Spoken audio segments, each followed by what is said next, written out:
Dave Dodson is a professor at Stanford Graduate School of Business, where he focuses a lot of his time on small and medium-sized companies. Dave, it's always good to see you. Good evening. Good evening. You've owned 50 businesses over time. Where do you think we stand right now? You know what? I'm feeling pretty good these days because we're close to the finish line. And you think about the loans and you know, the PPP program. It's amazing what a few $1 trillion later we sort of figure out this program. And I think that, you remember only 10 months ago, when we rolled the PPP program out, we were giving money to the LA Lakers and to billionaires for their planes, while the rest of America was just trying to figure out how to fill out the forms. Well, now we've been past that point. We can see the light, and I just love this idea of giving small business owners a couple of weeks ahead of everybody else, move them to the front of the line, and let them get their loans first. So that makes me feel pretty optimistic.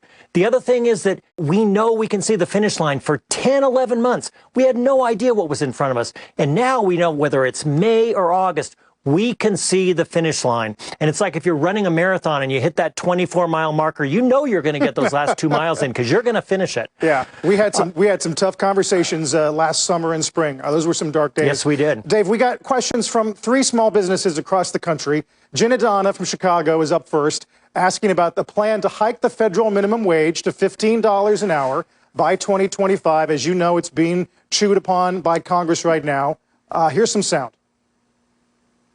As a small business in a highly competitive market, still trying to climb out of this pandemic, the proposed spike in minimum wage has us concerned as we are already paying a premium on current minimum wages.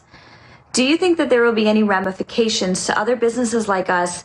And what advice do you have for those who will be unable to maintain that premium and will be forced to creep closer to the minimum wage? Dave?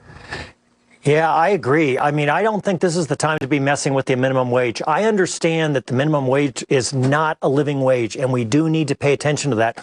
But right now, what we need to do is we need to try to get small businesses up and running and providing jobs, and not just jobs, but also lots of hours and overtime. And to saddle them with higher labor costs right now, it's just the wrong time to do it. And I just wish we were having this conversation in Q3 or Q4 after we were up and running. So I agree with her concern. And the only thing I can say is, you know what, there's nothing you can do if the law changes, except, you know, you're going to have to just make it happen because you've got to get over that finish line. But I feel your pain and what you're talking about. Ryan Hoover has a business in North Carolina. My kind of two-part question for Dave is, what are some of the best ways to maximize cash flow moving forward, and maybe some tips on how to help increase cash flow? Thanks. Dave? Yeah, it's really about cash flow, not profitability, right? I mean, you need the cash, and the first place to go to is your balance sheet. If you have a business that has inventory, look at that slow-moving inventory and see about getting rid of it. Whether you discount it, you send it back to the manufacturer, and you pay a restocking fee. Then you go to your customers and see if you can accelerate the payment a little bit. And to your suppliers, paying 10 days later across all your suppliers, that can add up to something. And then you got to look at your cost structure, and you got to cut costs to the bone because you've got to get over the finish line. And sometimes that hurts, but remember that old saying, there's no place to save $1 million, but there's a million ways to save $1. Finally, Dave, a question from Gino Siniscalchi in New Jersey. We're going through this pandemic together as a nation, but many of the small business owners I speak to feel like it's a two-tier system. Economically, they were forced to take the biggest hit.